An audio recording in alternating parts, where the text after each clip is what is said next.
the second law of thermodynamics, right? So, can some of you explain what is the second law of thermodynamics? Hmm? Bijit, can you explain what is the second law of thermodynamics? Bijit, Sir, hello. yeah, Sir, second law of thermodynamics actually gives us the concept of entropy, sir. That it is actually a physical property of a thermodynamical system. yeah, but what else? What more? Mrityunjay, can you explain? Yes, sir.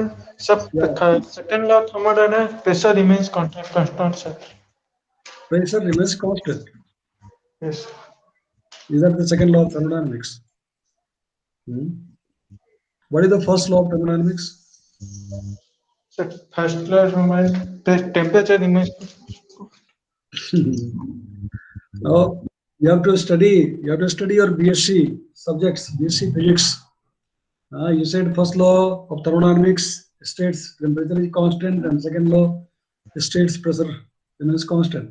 That is not correct. Uh, okay, who can say Trishna? Can you explain Trishna? Yes, sir. Yeah, can you explain what is the Sir, second law? second law of thermodynamics is sir mainly concerned with the maximum fraction of the quantity of heat that can be converted into work. Exactly, exactly, very correct. So, and what about the first law of thermodynamics? Anjali, what is the first law of thermodynamics?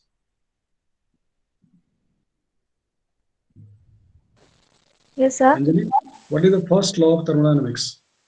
It's du is equal to dq minus dw. Okay, yeah. And in turn, that means that the internal energy of the system Energy. remains constant, right? Yes, It sir. conserves, isn't it? So, we talked about the second law of thermodynamics in the previous class, right? And what is the best example of a heat engine in the atmosphere? What is the best example of heat engine in the atmosphere? So Carnot cycle. Hmm? Carnot Carnot cycle. cycle. Carnot cycle, but how the Carnot cycle is related to the atmosphere? I'm talking about the atmosphere, right? Last time we discussed about how Hadley, sir. Hadley circulation is can be treated as one example of the yes. I mean the generation of the wind fields, right? The generation of the wind fields because the winds basically winds are nothing but something like a kinetic energy of the atmosphere, right? Yes, sir. The air in motion, right? So the kinetic energy or the winds in the atmosphere are generated because of the differential heating, right? Because of the differential heating of the land mass, because of the solar radiation, isn't it? And Yes, sir. we discussed in the last class that according to the second law of thermodynamics, no work can be done unless heat is transferred or transported from a low from a high temperature to a low temperature. Unless you transfer or transport the heat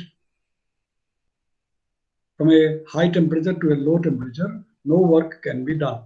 That is another form of stating the second law of thermodynamics. Right? The first way to state or definition of the second law of thermodynamics is the one which Krishna mentioned earlier. Right? It relates. It is about the maximum work that can be generated because of the transfer of the heat. And the second way of saying that no work can be done unless you transfer the heat from a warm body to a cold body, right? So the Earth atmospheric system can be thought of like a giant thermodynamic engine. The Earth's atmosphere is something like a giant thermodynamic engine in which so much of work is being done in terms of the motion of the winds or kinetic energy of the winds due to the heating of the ground, earth surface due to the solar radiation, right? And actually, it is because of the thermodynamic processes that occur in the atmosphere, due to which you see all those phenomena. Whatever you see in the atmosphere, different kinds of phenomena, whether it's a cloud, formation of the cloud, whether it's rain, formation of precipitation, or any severe storms, cyclone, etc., etc. All these are a result of the thermodynamic processes in the Earth's atmospheric system. Right? Everywhere you see the application of thermodynamics, whether it's the first law or the second law. And another most important application of physics in the atmosphere is the Newton's laws, or the Newton's law of whether it is a motion or Newton's law of gravitation, everything. You have studied all those things, right? In your BSc, Newton's law of motion, first law, second law, third law, Newton's law of gravitation, all that you have studied, right? In your BSc, they are all applicable to the Earth's atmospheric system, right? Madam must be teaching you in dynamic meteorology, dynamics of the atmosphere, what all those things, right? How the second law of Newton's second law of motion is applicable in the atmosphere. The entire dynamics of the atmosphere is governed by the Newton's law of motion and the Newton's law of gravitation. So, have you studied those things in the atmospheric dynamics course? Yes or no? Yes, sir. Yeah. Right. So everywhere you see the application of, and as you know, the atmosphere is governed by the laws of fluid dynamics. Fluid dynamics. Some of you might have studied something about the fluid dynamics in your graduation. I'm not sure, but sometimes some of the universities have this subject called fluid dynamics or fluid mechanics, fluid dynamics. And you will find that everywhere in the atmosphere there is the application of fluid dynamics, which again in turn itself is related to the Newton's laws of motion and gravitation. Right? And that's why we say the atmosphere is governed by the laws of fluid dynamics and the thermodynamics. Right? That's what we say. Okay. So having said that, now let's get into more details. Right? So we discussed about the Carnot cycle and the basic definition of the second law of thermodynamics, the last class. Now today we are going to talk about the entropy, that also you have studied earlier, right? Entropy in your BSc. Can somebody explain what is entropy? So it is the disorder of energy, sir.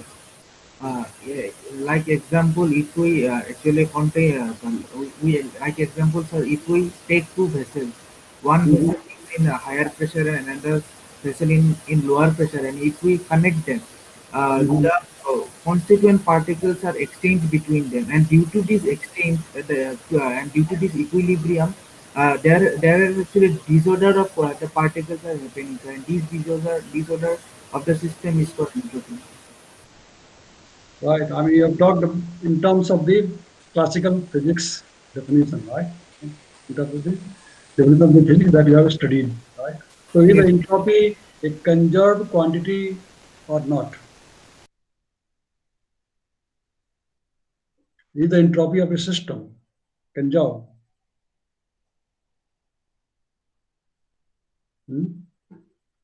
Yes, sir. Yeah. Yes, sir. What? On Kanjav or not Kanjav? Sir, for reversible process, it is conserved. For reversible process or for irreversible process? Sir, for reversible process, it is conserved, and for irreversible process, it is not conserved. For irreversible, it is not conserved. Why it is not Yes, conserved sir. for irreversible process? Why it is not conserved for irreversible process? What is irreversible process? Sir, the final product, means the reaction can go backwards. The So that process is can go reversible. backwards. So that is Can reversible. cannot go. I mean, can't go backwards. Yeah, cannot go backward. Yes, Right? sir. Cannot go backward. Like in the atmosphere. Suppose all the condensates have fallen down as a rainfall or precipitation. Atmosphere has lost the moisture. So that is not reversible. Right? Yes, sir. But something which is conserved during the adiabatic process, and what is that? So energy. Huh? We have discussed about this. Which is the So temperature? entropy, and Yeah, that is also called isentropic process. yes, yes. And in terms of the atmospheric temperature, which temperature is equivalent to entropy? We are talking about potential temperature, right? Yes, sir. Yeah, potential temperature, exactly. Potential temperature remains conserved in adiabatic process. And therefore, the theta surfaces, the lines of equal potential temperature, are also called isentropic surfaces. Isentropic means isoentropic surfaces.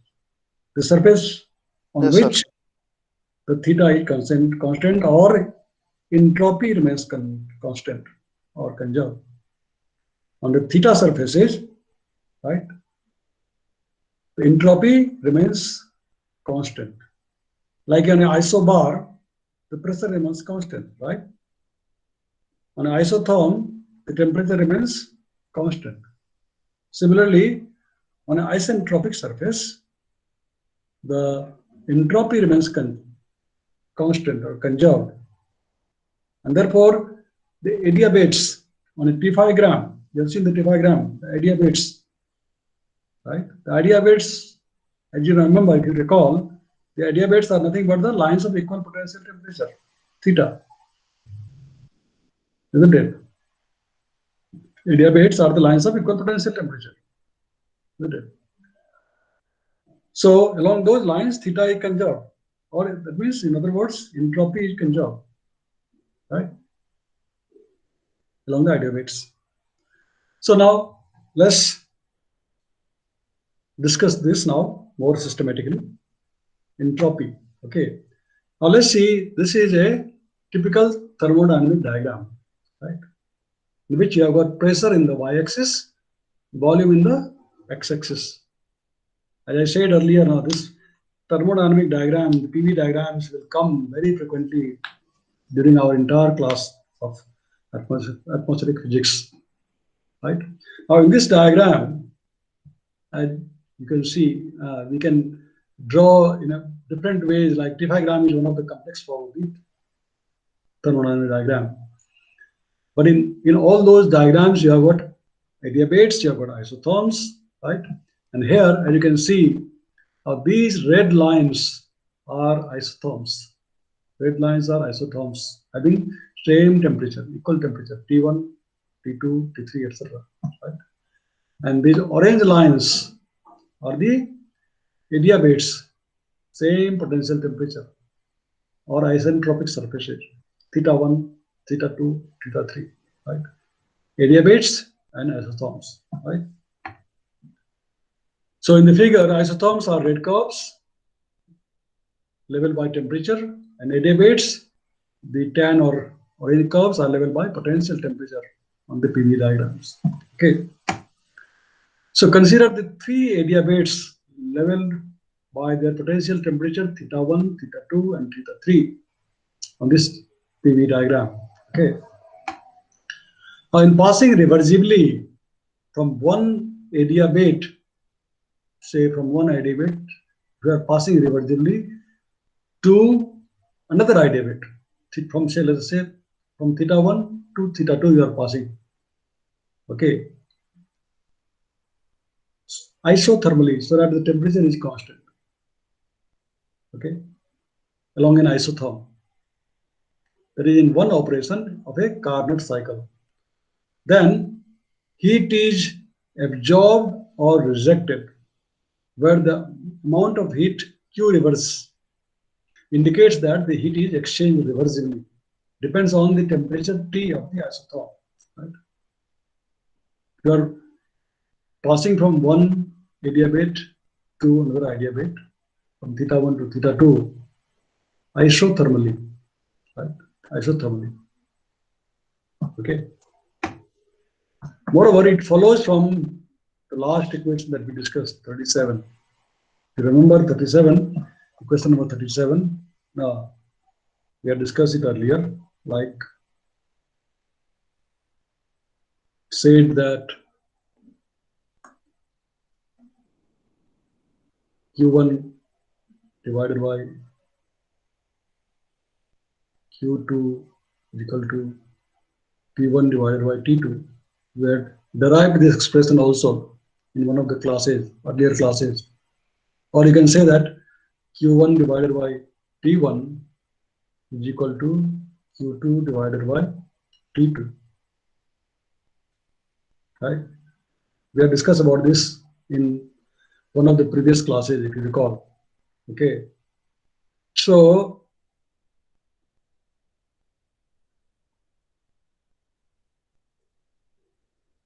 that is the equation 37. So it follows from that equation that the ratio Q reverse by T, that is Q1 by T1 or Q2 by T2, is the same no matter which isotherm is chosen. Whether you are choosing this isotherm or that isotherm or this isotherm, whatever. The fact that Q1 by T1 is equal to Q2 by T2, so this ratio Q reverse by T remains the same. Okay, no matter which isotherm you are moving. Okay, in passing from one adiabate to another adiabate. Okay, while going from theta 1 to theta 2, okay, this ratio Q reverse by T remains conserved, constant. Therefore, the ratio Q reverse by T could be used as a measure of the difference between the two adiabates. Difference between the two adiabates. What is the measure of that difference?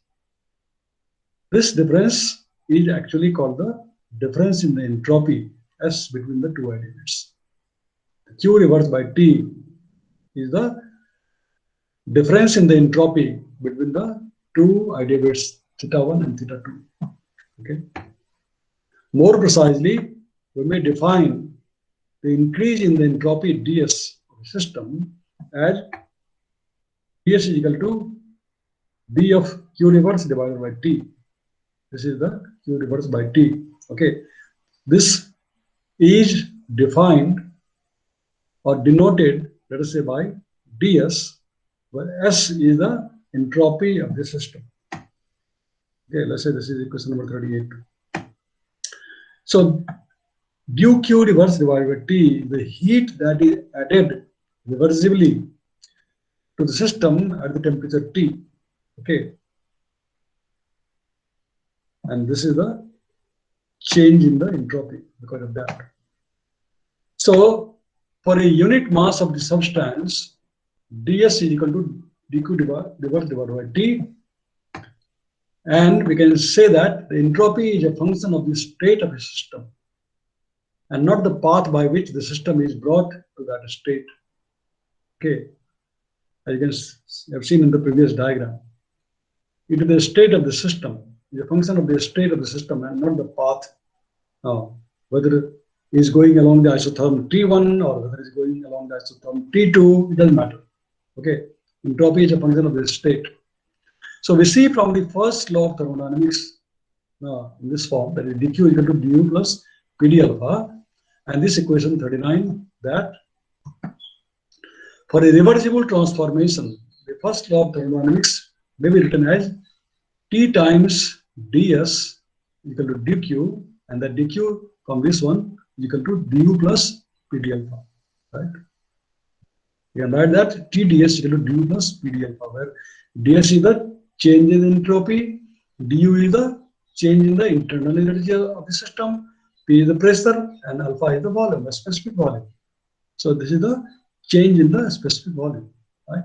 So this is another important expression that we have derived, or we have got it, okay, based upon the first and second law of thermodynamics. So in this form, the first law contains function of state only, okay. When a system passes from state 1 to state 2, that means from one adiabat to another adiabat, from theta 1 to theta 2, recall the previous diagram. The change in the entropy of a unit mass of the system is then S2 minus S1 equal to integral of 1 to 2 dq reverse divided by T, okay, where S1 and S2 are the entropy of the systems, of the states, of different states 1 and 2, okay. So now we combine now the equations 24 and 25, which are written here, like this is the equation number 24, which is again familiar to you. This is nothing but form of the first law of thermodynamics, okay, and which is also a form of first law of thermodynamics obtained from the definition of the potential temperature. These equations we had derived earlier in the previous classes. We have seen these equations, okay, both this equation as well as this equation. So if we combine these two equations, okay, we combine these two equations, we obtain dq by t is equal to Cp d theta by theta. Okay, combining these two expressions, we can write dq by t is equal to Cp d theta by theta.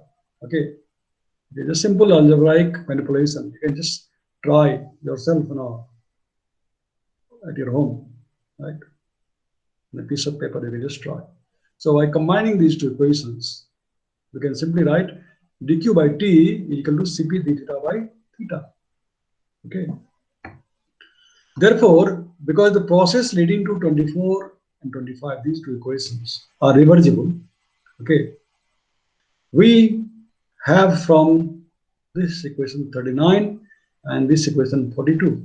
From this equation and from this equation, we can write ds is equal to Cp d theta by theta, okay, because dq by t is Cp d theta by theta, right? So we can write ds is equal to Cp d theta by theta, right? Change in entropy is equal to Cp times d theta by theta, where Cp is the specific heat at the constant pressure. Okay, now if you integrate this equation, we obtain the relationship between the entropy and the potential temperature. If you just integrate this equation, we get the relation between entropy and potential temperature, and that is this equation. Just integrate this equation, we get S equal to Cp log theta plus constant, right? So this is a very important relation, which relates the entropy of a system with the potential temperature, okay? So the transformations in which the entropy and therefore the theta is constant are called the isentropic, okay? And therefore the adiabates are often referred to as isentropies, okay? Isentropies, because theta is constant along that. So we see from this equation that the potential temperature can be used as a surrogate for entropy, okay? The potential temperature can be used as a surrogate for the entropy as from this equation, as is generally done in atmospheric science, okay, right? Clear? Now let's come back to the Carnot cycle diagram that we had discussed yesterday. The PV diagram in which you have got pressure, volume, and then you have got adiabates, okay, denoted by AB, and the line CD, and isotherms noted by lines BC and AD for the isotherms T1 and T2. Okay, let's see this diagram. Let's consider this. Now the change in the entropy in the Carnot cycle. Actually, we were explaining the Carnot cycle earlier on this diagram. So the change in the entropy in the Carnot cycle shown in this figure. Okay.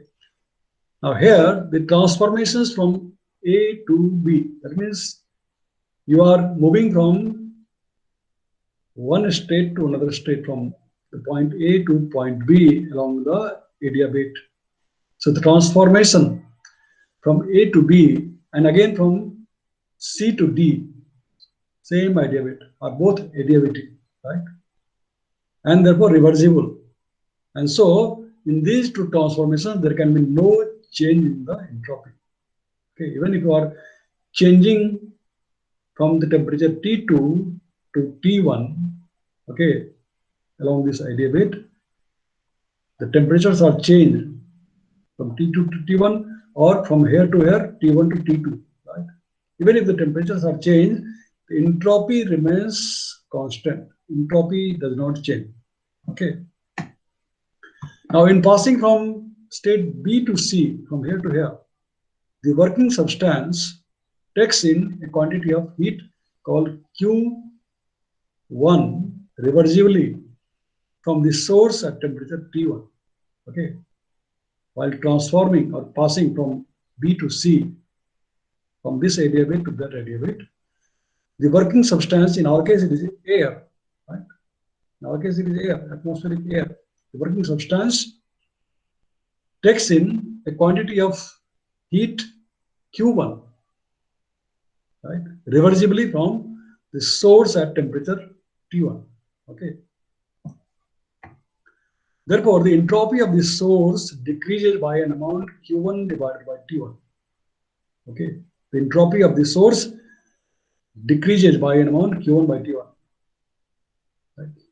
In passing from the state B to A, a heat Q2, amount of heat Q2 is rejected reversibly from the working substance to the sink at temperature T2. Okay. So here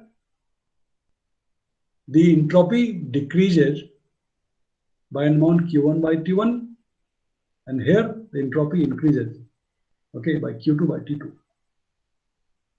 Okay.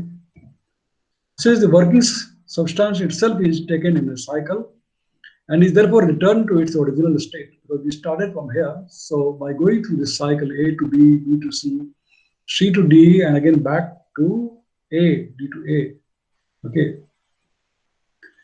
So the net increase in the entropy in the complete Carnot cycle is Q2 by T2 minus Q1 by T1.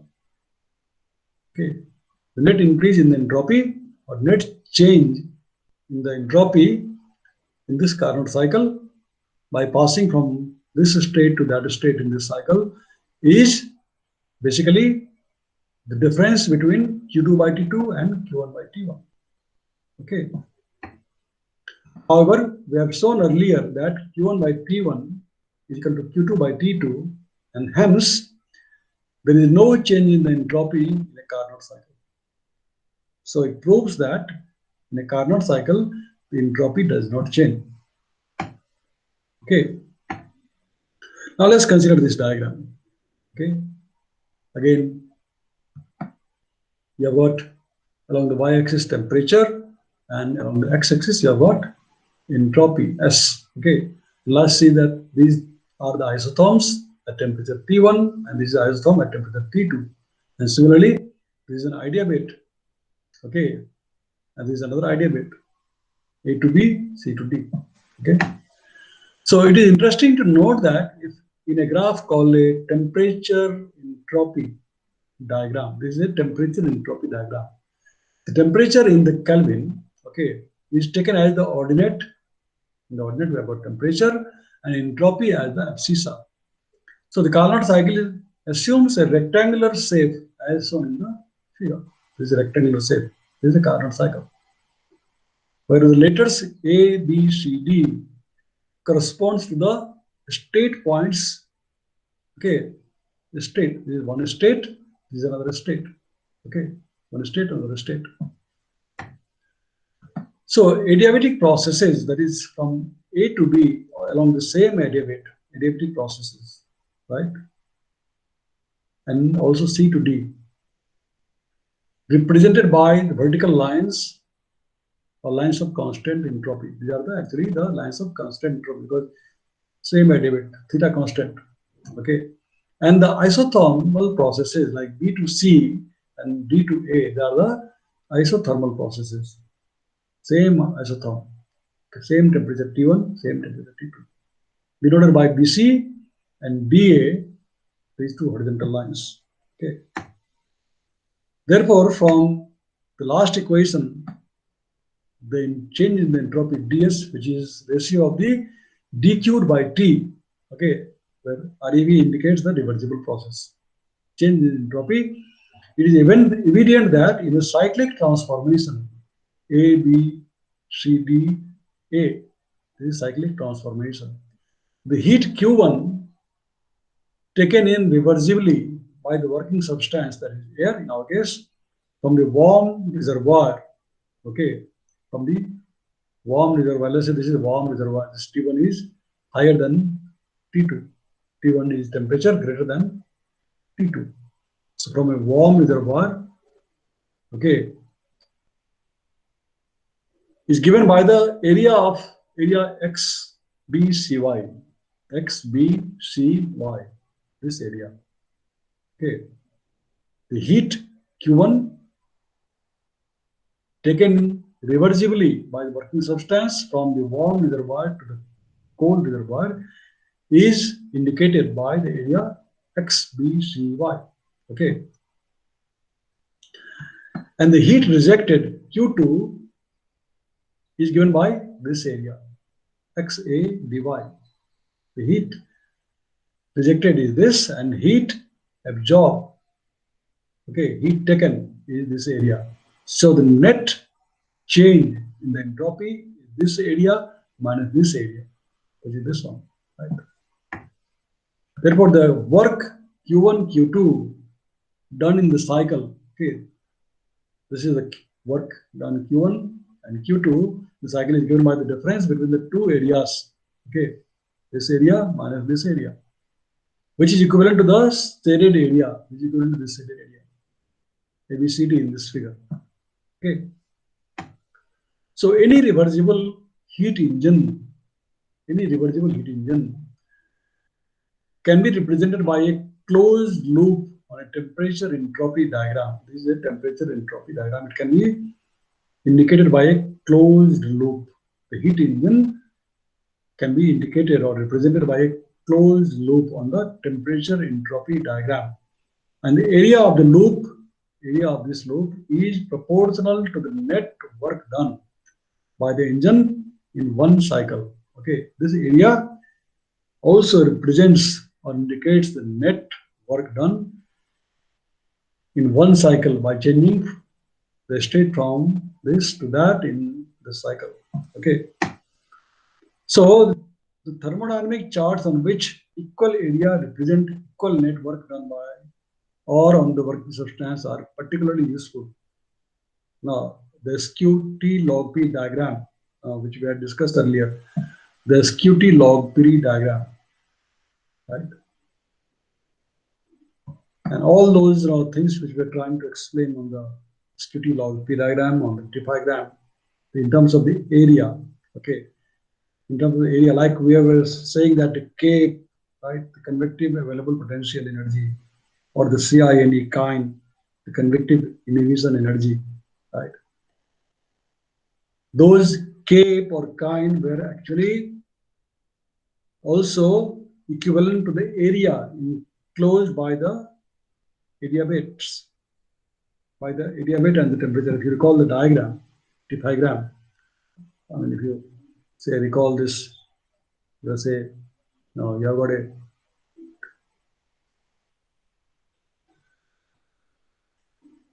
suppose you have got a starting temperature like this one, right? And you have got that this is the T, let's say T, and this is, let's say, TD, dew point temperature, right? In the diagram, TD. And the parcel of air at this level, so this is, let's say, 1000 millibar. Okay. This is lifted upward, and initially because this is unsaturated, so it will follow its mixing ratio like this one, and this will, because it is dry, air parcel is dry, so it will go dry automatically, right? And your dry adiabates are like this one, lines of theta. You have lines of theta, theta 1, theta 2, theta 3, right? So these two lines meet here, and so this becomes saturated here. So this was your LCL, right? And then from there onwards, because the parcel has become saturated, so it will follow the moist adiabate, and your moist adiabates are like this one, curved lines, if you remember, curved lines. Let me change the right lines. These are your moist adiabates. Okay, QS or gamma S. These are your dry adiabate. Theta. So the temperature of the parcel will rise according to this one, right? According to this line. So basically, in that case, this area is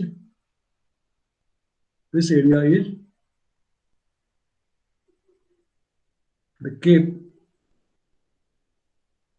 This is the cape.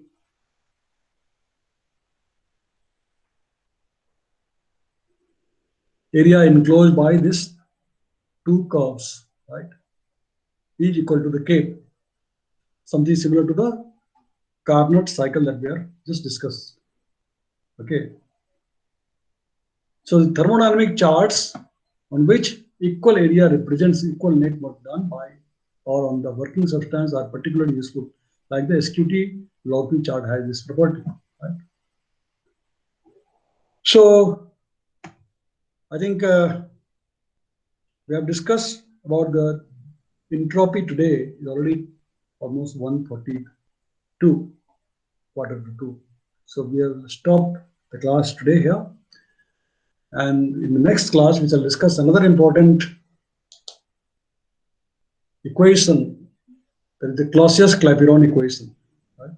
Clausius, very important equation, widely applied, useful in the atmospheric thermodynamics in the atmosphere. And I think all of you, most of you must have studied this Clausius-Clapeyron equation in your BSc level. Yes or no? Yes, sir. Yeah. Yes, sir. Yeah. So we shall once again discuss this Clausius-Clapeyron equation, because it has got a very important application in atmospheric physics. Okay.